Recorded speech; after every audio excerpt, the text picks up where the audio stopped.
Bismillahirrahmanirrahim. Assalamualaikum warahmatullahi wabarakatuh. Di video kali ini, di materi Sistem Informasi Manajemen, kita akan membahas mengenai metodologi pengembangan sistem dan ada dua metode yang akan kita bahas di video kali ini, yaitu metode Agile dan Scrum.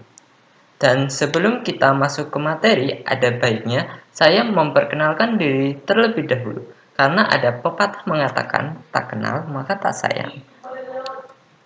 Ya, nama saya Fariski Hermawan dari kelas TI 2C, NIM 19020272, dan dosen pengampu saya adalah Bapak Agus Susanto, Skom Mkom, dan dari Politeknik Negeri Cilacap. Dan kita langsung masuk ke materi. Materi yang pertama yaitu metode Agile. Pengertian dari metode Agile yaitu sekumpulan metode sebuah pengembangan perangkat lunak atau software atas dasar prinsip yang sama atau pengembangan sistem jangka pendek yang didasarkan pada pengembangan berulang di mana persyaratan dan solusinya berkembang melalui kolaborasi antara tim lintas fungsi yang mengatur sendiri. Dan nilai utama dalam development agile adalah memungkinkan tim untuk memberikan nilai lebih cepat dengan kualitas dan prediksi yang lebih baik dan bakat yang lebih besar untuk merespons perubahan. Selanjutnya ada tujuan Agile.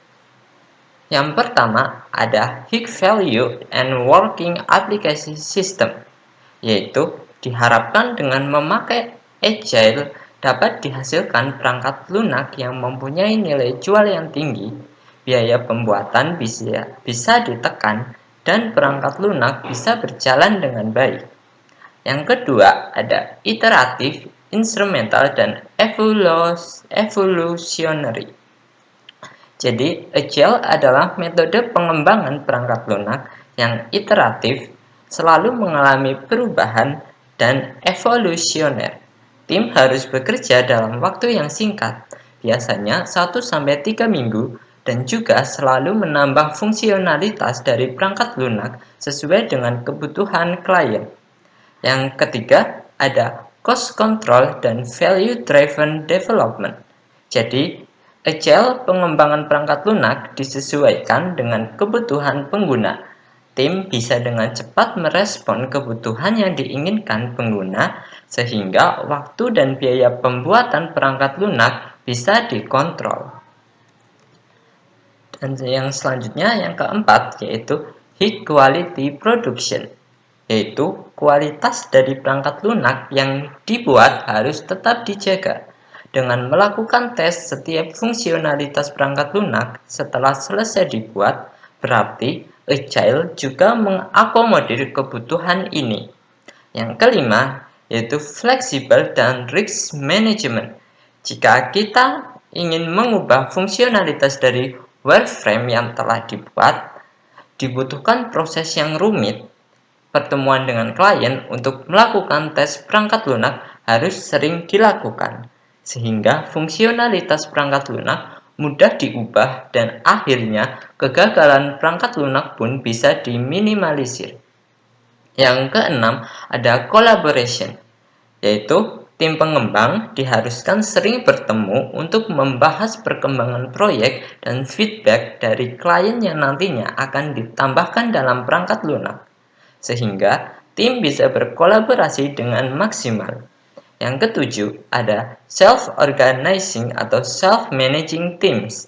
Dengan Agile, developer dapat memanajemen dirinya sendiri, sedangkan manajer tim hanya bertugas mengkolaborasikan developer perangkat lunak dengan klien, sehingga terciptalah tim yang solid. Selanjutnya ada prinsip Agile. Jadi di sini ada 12 prinsip Agile. Yang pertama, lebih menekankan kepuasan klien sebagai prioritas utama dengan cara menghasilkan produk lebih awal secara berkelanjutan. Yang kedua, selalu terbuka dalam menerima perubahan meskipun mengalami keterlambatan dalam mengembangkan piranti perangkat lunak. Yang ketiga, perubahan tersebut akan memberikan keuntungan yang kompetitif bagi para klien, dapat menghasilkan software yang bisa bekerja dengan baik mulai dari hitungan minggu maupun bulan, dan memiliki preferensi dalam jangka waktu lebih pendek. Yang keempat, rekanan bisnis dan developer harus bekerja sama selama proyek IT sedang berlangsung. Yang kelima, mengembangkan proyek pada orang-orang yang termotivasi. Adanya lingkungan yang mendukung akan membuat mereka untuk segera menyelesaikan pekerjaannya dengan baik. Lalu yang keenam, komunikasi secara langsung adalah metode yang efektif dan efisien untuk menyampaikan informasi dan mengembangkan software. Selanjutnya, yang ketujuh, software yang bekerja dengan baik adalah ukuran utama sebuah kemajuan proyek IT. Yang kedelapan, Agile Development mampu mengembangkan proyek dan mengembangkan secara berkelanjutan dengan dukungan yang stabil dari sponsor, developer, dan pengguna. Yang kesembilan, keunggulan teknis menjadi hal yang patut diperhatikan untuk meningkatkan sebuah agility.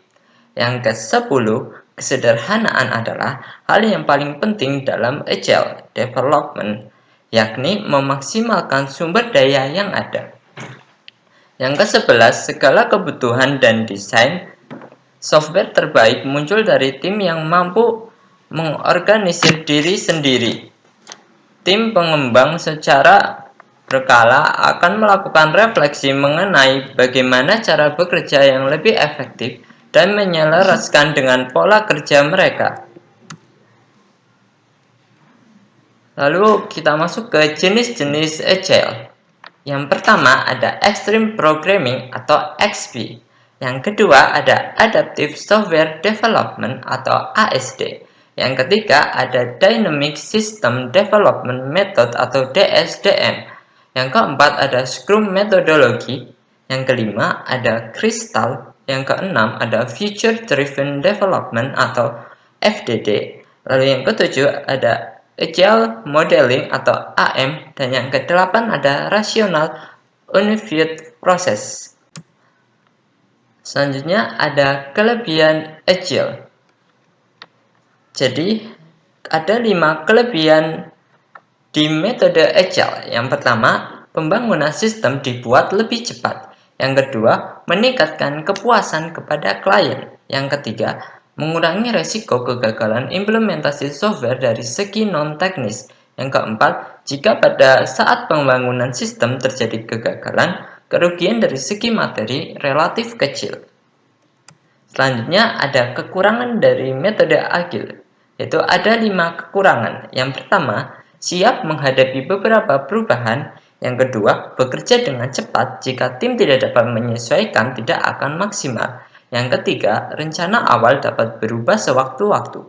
Yang keempat, jadwal tidak menentu. Dan yang kelima, jika tim tidak bisa berkomunikasi dengan baik, maka akan terjadi kemunduran.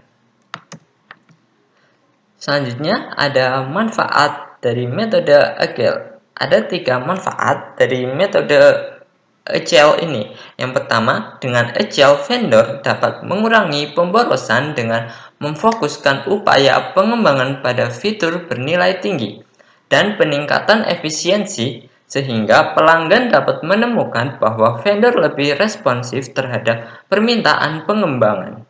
Yang kedua, bagi tim developer, penggunaan Agile seperti Scrum dapat menguntungkan anggota tim dengan mengurangi pekerjaan yang tidak produktif dan memberi mereka lebih banyak waktu untuk melakukan pekerjaan yang mereka sukai. Yang ketiga, dari manajer produk dan proyek, dengan Scrum dapat membuat penyelarasan antara pekerjaan dan kebutuhan klien lebih mudah dengan cara memberikan kesempatan untuk memprioritaskan pekerjaan dan memastikan pengiriman nilai maksimum. Yang kedua ada metode Scrum. Selanjutnya ada pengertian dari Scrum. Scrum adalah salah satu metode rekayasa perangkat lunak dengan menggunakan prinsip-prinsip pendekatan agile yang bertumpu pada kekuatan kolaborasi tim, instrumental produk, dan proses iterasi untuk mewujudkan hasil akhir.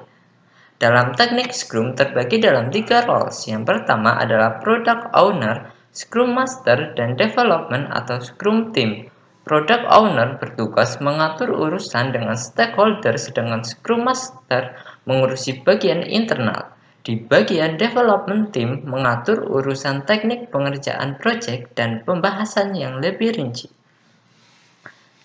Lalu selanjutnya ada implementasi dari metode Scrum. Ada beberapa implementasi dari metode Scrum, yaitu yang pertama, tentukan tim Scrum pertama Anda. Tim terdiri dari 5-9 anggota. Semua anggota ini memiliki kombinasi kompetensi dan dapat mencakup untuk menjadi developer, penguji, pendukung, perancang, analisis bisnis, dan lain-lain. Semua anggota terus bekerja sama. Tim itu sendiri bertanggung jawab untuk memastikan bahwa mereka akan memproduksi produk yang bisa dipresentasikan di akhir setiap sprint. Yang kedua, tentukan panjang atau lamanya sprint Anda. Sprint adalah tenggang waktu yang berlangsung antara 7 dan 30 hari dan biasanya tetap sama panjang selama proyek berlangsung. Tentukan tenggang waktunya dalam sebuah meeting perencanaan dan tim tersebut harus berkomitmen untuk menyelesaikan pekerjaan ini. Pada akhir sprint, Anda sebaiknya mengadakan sebuah review atau ulasan, bisa berupa meeting, dengan demonstrasi hasil kerja. Di sini perbaikannya ditinjau dan dikerjakan agar sprint berikutnya bisa direncanakan. Jika Anda masih tidak yakin dengan tenggang waktu, Anda bisa mulai dengan 2 minggu terlebih dahulu. Yang ketiga, tunjuk seorang Master Scrum. Scrum Master adalah seorang katalisator untuk sebuah kelompok Scrum. Mereka memastikan bahwa kelompok Scrum bekerja secara efektif dan progresif. Jika terjadi hambatan, Master Scrum akan menindaklanjuti dan menyelesaikan masalah untuk tim tersebut. Master Scrum memang bisa dianggap sebagai manajer proyek untuk tim tersebut, kecuali orang tersebut tidak boleh mendikte apa yang tim kerjakan dan seharusnya tidak terlibat dalam pengelolaan mikro sekalipun. Master Scrum akan membantu tim dalam merencanakan pekerjaan sprint yang akan datang. Yang keempat, tunjuk pemilik produk atau product owner. Pemilik produk harus merupakan seseorang yang dapat bertanggung jawab memastikan tim menghasilkan sebuah produk yang bisa dipresentasikan dan dipasarkan ke bisnis, klien, atau siapapun yang menginginkan hasil proyek tersebut atau pembeli akhir. Pemilik produk biasanya menuliskan persyaratan sehubungan dengan apa yang diinginkan dari produk tersebut dalam bentuk sebuah cerita, kemudian memprioritaskan item-item dalam proses pembuatan dan memasukkannya ke backlog. Yang kelima, buat backlog produk awal. Produk backlog adalah daftar keinginan yang berupa semua cerita pengguna yang diharapkan akan dibuat dan diselesaikan dalam proyek tersebut. Cerita yang paling penting harus berada di urutan teratas daftar. Jadi, keseluruhan simpanan tersusun secara teratur berdasarkan urutan kepentingan cerita. Lalu yang keenam, rencanakan dan mulailah sprint pertama Anda. Berdasarkan prioritas backlog, tim sekarang mengambil item dari daftar, biasanya dari paling atas. Tim lalu melakukan brainstorming dan memutuskan apa dan berapa banyak yang bisa mereka selesaikan dalam sprint mendatang. Ini disebut rapat perencanaan sprint. Begitu tim setuju, sprint dimulai dan tim dapat mulai mengerjakan proyeknya. Yang ketujuh, tutup arus dan mulai sprint berikutnya. Bila akhir tenggat waktu sudah tercapai dan semua pekerjaan yang direncanakan sudah lengkap dilakukan, tergantung pada tim untuk memutuskan apakah pekerjaan yang tersisa harus ditransfer ke sprint berikutnya atau dimasukkan kembali ke dalam backlog. Setiap sebuah tim menyelesaikan tugasnya, tim disarankan untuk melakukan retrospektif di mana mereka mendiskusikan apa yang berjalan dengan baik dan apa yang bisa diperbaiki untuk sprint berikutnya. Setelah itu, pertemuan perencanaan sprint untuk sprint berikutnya dimulai dan prosesnya diulang. Tidak ada batasan untuk jumlah sprint kecuali jika ditetapkan oleh deadline berdasarkan budget atau waktu atau seluruh backlog selesai. Jika tidak ada satupun kriteria ini terpenuhi, sprint terus berlanjut tanpa batas waktu. Yang selanjutnya ada kegiatan dan peran di Scrum. Yang pertama ada kegiatan di metode Scrum. Yang pertama ada rapat perencanaan. Yang kedua melengkapi pekerjaan. Yang ketiga pertemuan Scrum harian. Yang keempat pertemuan review sprint. Dan yang kelima ada rapat retrospektif. Selanjutnya ada peran-peran yang ada di Scrum. Jadi ada 3 peran di Scrum. Yang pertama ada Master Scrum, yaitu memastikan prosedur diikuti, memastikan semua berjalan lancar, dan melindungi tim dari gangguan. Lalu ada Product Owner atau pemilik produk. Tugas utama pemilik produk adalah untuk menjadi nilai bagi stakeholder atau pemegang saham. Dan yang ketiga ada Tim Scrum. Tugasnya itu melakukan analisis, implementasi, perancangan, pengujian, dan masih banyak yang lainnya. Selanjutnya ada kelebihan dari Scrum. Ada 4 kelebihan dari metode Scrum ini. Yang pertama, lebih banyak transparansi dan visibilitas proyek. Yang kedua, meningkatkan akuntabilitas tim. Yang ketiga, mudah mengakomodasi perubahan. Yang keempat, peningkatan penghematan biaya. Selanjutnya, ada kekurangan dari Scrum. Sama dengan kelebihannya, di sini ada 4 kekurangan dari Scrum. Yang pertama, risiko cakupan creep. Yang kedua, tim membutuhkan pengalaman dan komitmen. Yang ketiga, Scrum Master yang salah dapat merusak segalanya. Yang keempat, tugas yang tidak didefinisikan dengan baik dapat menyebabkan ketidakakuratan. Dan yang terakhir, kita masuk ke kesimpulan.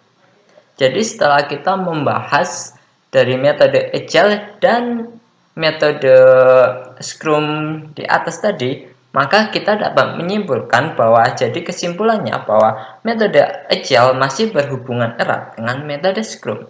Metode Scrum merupakan bagian dari metode Agile. Inti dari kedua metode ini yaitu kerjasama tim untuk menghasilkan keefektifan pengembangan perangkat lunak.